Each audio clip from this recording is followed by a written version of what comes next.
Si Faure Gnassingbé avait le pouvoir de convaincre le pape pour hériter du pouvoir à vie, il le ferait. Parmi les complices du régime de Faure Gnassingbé, les chefs religieux occupent une place particulièrement controversée. Dans un pays où la religion joue un rôle central dans la vie des citoyens, l'influence des leaders religieux chrétiens, musulmans et animistes est indéniable. Cependant, loin d'être des figures d'émancipation ou de résistance face à un régime autoritaire, certains chefs religieux togolais se sont illustrés par leur complicité avec le pouvoir, contribuant ainsi à maintenir un statu quo oppressif. Cette complicité, parfois passive, parfois active, a des conséquences profondes, notamment sur la jeunesse togolaise, qui se retrouve abrutie par des discours religieux vidés de leur essence éthique, manipulés pour servir les intérêts du régime. Ce texte explore le rôle médiocre de ces chefs religieux, leur alignement avec le pouvoir de Faure Gnassingbé, et l'impact de cette dynamique sur l'aliénation de la jeunesse togolaise. Contexte historique, une alliance entre pouvoir et religion.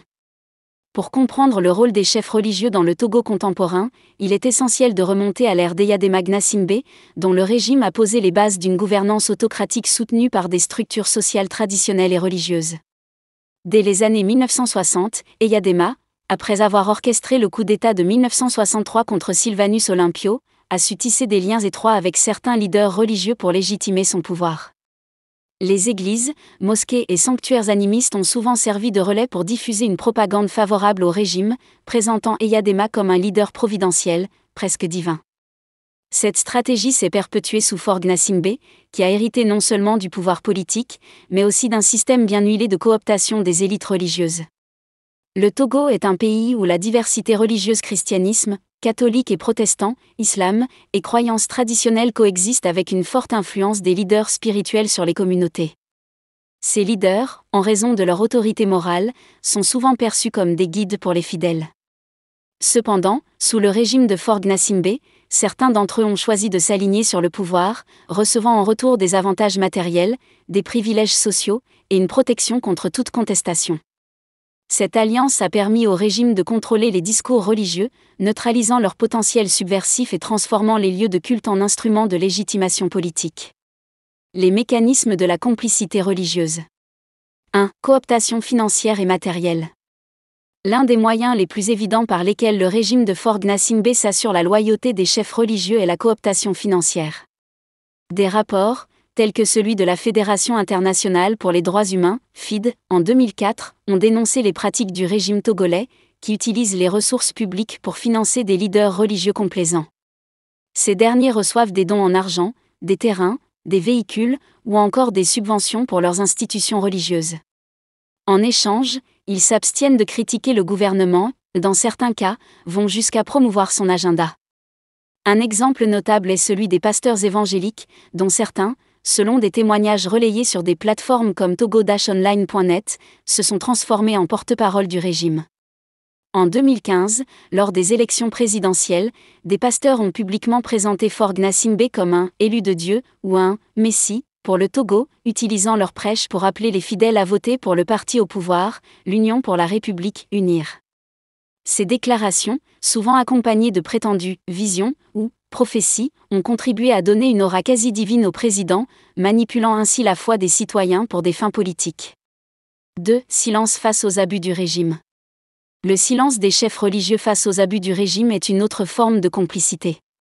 Depuis 2005, le règne de Faure Gnassingbé a été marqué par des violations des droits humains, des fraudes électorales massives et une répression brutale des manifestations. Selon un rapport de l'ONU, les violences post-électorales de 2005 ont causé entre 400 et 500 morts, tandis que la Ligue togolaise des droits de l'homme estime ce chiffre à 790.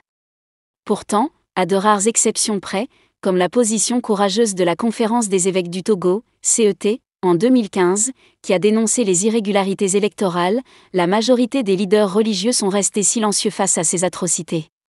Ce silence est particulièrement criant dans les périodes de crise.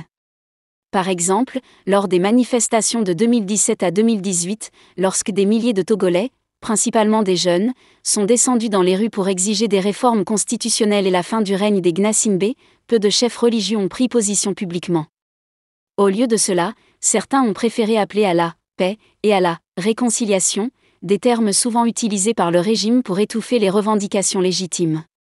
Ce discours de pacification, bien qu'apparemment neutre, a servi à désamorcer la colère populaire et à maintenir l'ordre établi, au détriment de la justice sociale. 3. Manipulation des discours religieux. Les chefs religieux complices du régime ont également joué un rôle dans la manipulation des discours religieux pour servir les intérêts du pouvoir. En s'appuyant sur des concepts tels que l'obéissance à l'autorité, la soumission divine, ou la nécessité de préserver la stabilité, ils ont souvent découragé toute forme de contestation. Par exemple, des prêches dans certaines églises évangéliques ont mis en avant des versets bibliques comme Romains 13:1, que toute personne soit soumise aux autorités établies, pour justifier la passivité face à l'oppression. De même, dans certaines communautés musulmanes, des imams ont invoqué la notion de « fitna », discorde, pour dissuader les fidèles de participer à des manifestations contre le régime. Cette instrumentalisation de la religion a un effet particulièrement délétère sur la jeunesse togolaise, qui représente plus de 60% de la population. En entendant des leaders religieux légitimer le statu quo ou diaboliser l'opposition, les jeunes sont privés d'un discours alternatif qui pourrait les encourager à s'engager pour le changement. Au lieu de cela, ils sont bombardés de messages qui glorifient la résignation et la soumission, contribuant à leur désintérêt pour la politique et à leur désespoir face à un avenir bloqué. L'abrutissement de la jeunesse togolaise. 1. Une jeunesse désorientée par des messages contradictoires. La jeunesse togolaise, confrontée à un chômage endémique, à un système éducatif défaillant, et à une absence de perspectives économiques, est particulièrement vulnérable à l'influence des chefs religieux. Dans un contexte où les institutions étatiques sont perçues comme corrompues et où l'opposition est systématiquement réprimée, les lieux de culte deviennent souvent des refuges pour les jeunes en quête de sens. Cependant, lorsque ces espaces sont infiltrés par des discours pro-régime, ils deviennent des outils d'abrutissement plutôt que d'émancipation. Par exemple, l'arrestation du rappeur Amron en mai 2025, connu pour ses critiques virulentes contre le régime, a été suivie de son transfert dans un hôpital psychiatrique, une tactique courante pour discréditer les voix dissidentes. Face à cet événement, peu de chefs religieux ont dénoncé cette injustice. Au contraire, certains ont relayé la narrative officielle selon laquelle Amron représentait un danger pour la société, renforçant ainsi l'idée que toute critique du pouvoir est illégitime. Ce type de discours contribue à démoraliser les jeunes, qui se sentent abandonnés par ceux qui devraient être leur guide spirituel. 2. L'absence d'un contre-discours éthique. L'un des rôles traditionnels des chefs religieux est de promouvoir des valeurs éthiques telles que la justice, la vérité et la solidarité. Pourtant, en s'alignant sur le régime, de nombreux leaders religieux togolais ont abdiqué cette responsabilité. Au lieu de dénoncer les fraudes électorales, la répression des manifestations, ou l'utilisation de logiciels espions comme Pegasus pour surveiller les opposants, ils se contentent de prôner une paix de façade. Ce manque de courage prive la jeunesse d'un contre-discours qui pourrait galvaniser leur énergie et leur donner espoir en un avenir meilleur. En 2015, la Conférence des évêques du Togo a fait exception en refusant d'envoyer une équipe d'observation électorale, dénonçant implicitement le caractère frauduleux du scrutin. Cette position, saluée par certains comme un acte de bravoure, a mis en lumière le contraste avec d'autres leaders religieux, notamment des pasteurs évangéliques, qui ont continué à soutenir publiquement Faure Gnassingbé. Cette division au sein du clergé a semé la confusion parmi les jeunes, qui peinent à distinguer les voix authentiques de celles qui sont corrompues par le pouvoir. 3. Un impact psychologique et social dévastateur. L'alignement des chefs religieux avec le régime a des conséquences psychologiques et sociales profondes sur la jeunesse togolaise. En entendant des leaders spirituels légitimer un système qui les marginalise, les jeunes internalisent un sentiment d'impuissance et de résignation. Ce phénomène est aggravé par la répression brutale des manifestations, comme celle de juin 2025 à Lomé, où les forces de l'ordre ont dispersé les manifestants à coups de gaz lacrymogène. Lorsque les chefs religieux restent silencieux, pire, justifient ces violences en invoquant la nécessité de l'ordre, ils contribuent à briser l'élan révolutionnaire de la jeunesse. De plus, la cooptation des chefs religieux renforce un climat de méfiance généralisée.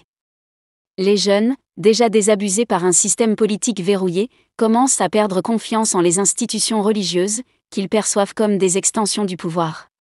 Cette érosion de la confiance a conduit certains à se tourner vers des mouvements radicaux ou à si Faure Gnassingbé avait le pouvoir de convaincre le pape pour hériter du pouvoir à vie, il le ferait. Parmi les complices du régime de Faure Gnassingbé, les chefs religieux occupent une place particulièrement controversée. Dans un pays où la religion joue un rôle central dans la vie des citoyens, l'influence des leaders religieux chrétiens, musulmans et animistes est indéniable.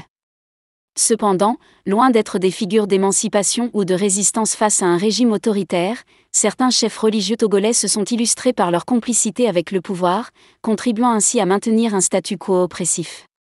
Cette complicité, parfois passive, parfois active, a des conséquences profondes, notamment sur la jeunesse togolaise, qui se retrouve abrutie par des discours religieux vidés de leur essence éthique, manipulés pour servir les intérêts du régime.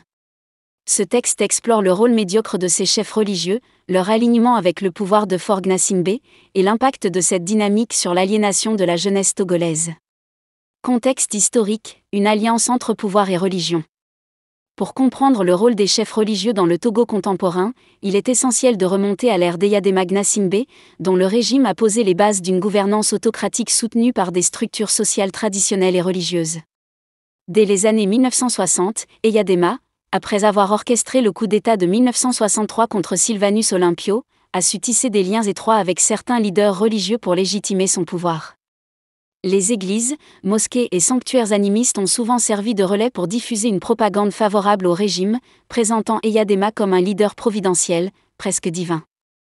Cette stratégie s'est perpétuée sous Faure Gnassingbé, qui a hérité non seulement du pouvoir politique, mais aussi d'un système bien huilé de cooptation des élites religieuses. Le Togo est un pays où la diversité religieuse christianisme, catholique et protestant, islam, et croyances traditionnelles coexistent avec une forte influence des leaders spirituels sur les communautés. Ces leaders, en raison de leur autorité morale, sont souvent perçus comme des guides pour les fidèles. Cependant, sous le régime de Faure Gnassingbé, certains d'entre eux ont choisi de s'aligner sur le pouvoir, recevant en retour des avantages matériels, des privilèges sociaux, et une protection contre toute contestation. Cette alliance a permis au régime de contrôler les discours religieux, neutralisant leur potentiel subversif et transformant les lieux de culte en instruments de légitimation politique. Les mécanismes de la complicité religieuse.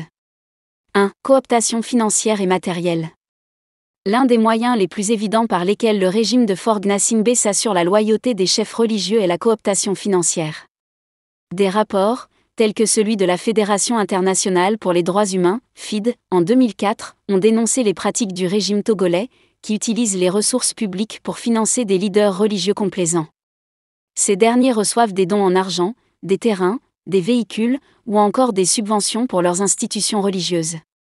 En échange, ils s'abstiennent de critiquer le gouvernement, dans certains cas, vont jusqu'à promouvoir son agenda. Un exemple notable est celui des pasteurs évangéliques, dont certains, selon des témoignages relayés sur des plateformes comme togo-online.net, se sont transformés en porte-parole du régime. En 2015, lors des élections présidentielles, des pasteurs ont publiquement présenté Faure Gnassingbé comme un « élu de Dieu » ou un « messie » pour le Togo, utilisant leur prêche pour appeler les fidèles à voter pour le parti au pouvoir, l'Union pour la République, UNIR. Ces déclarations, souvent accompagnées de prétendues « visions » ou « prophéties », ont contribué à donner une aura quasi divine au président, manipulant ainsi la foi des citoyens pour des fins politiques. 2. Silence face aux abus du régime. Le silence des chefs religieux face aux abus du régime est une autre forme de complicité. Depuis 2005, le règne de Faure Gnassingbé a été marqué par des violations des droits humains, des fraudes électorales massives et une répression brutale des manifestations. Selon un rapport de l'ONU, les violences post-électorales de 2005 ont causé entre 400 et 500 morts, tandis que la Ligue togolaise des droits de l'homme estime ce chiffre à 790. Pourtant, à de rares exceptions près, comme la position courageuse de la Conférence des évêques du Togo, CET, en 2015, qui a dénoncé les irrégularités électorales, la majorité des leaders religieux sont restés silencieux face à ces atrocités. Ce silence est particulièrement criant dans les périodes de crise. Par exemple, lors des manifestations de 2017 à 2018, lorsque des milliers de Togolais, principalement des jeunes, sont descendus dans les rues pour exiger des réformes constitutionnelles et la fin du règne des Gnassingbé, peu de chefs religieux ont pris position publiquement. Au lieu de cela, certains ont préféré appeler à la paix et à la réconciliation, des termes souvent utilisés par le régime pour étouffer les revendications légitimes. Ce discours de pacification, bien qu'apparemment neutre, a servi à désamorcer la colère populaire et à maintenir l'ordre établi, au détriment de la justice sociale. 3. Manipulation des discours religieux. Les chefs religieux complices du régime ont également joué un rôle dans la manipulation des discours religieux pour servir les intérêts du pouvoir. en s'appuyant sur des concepts tels que l'obéissance à l'autorité, la soumission divine, ou la nécessité de préserver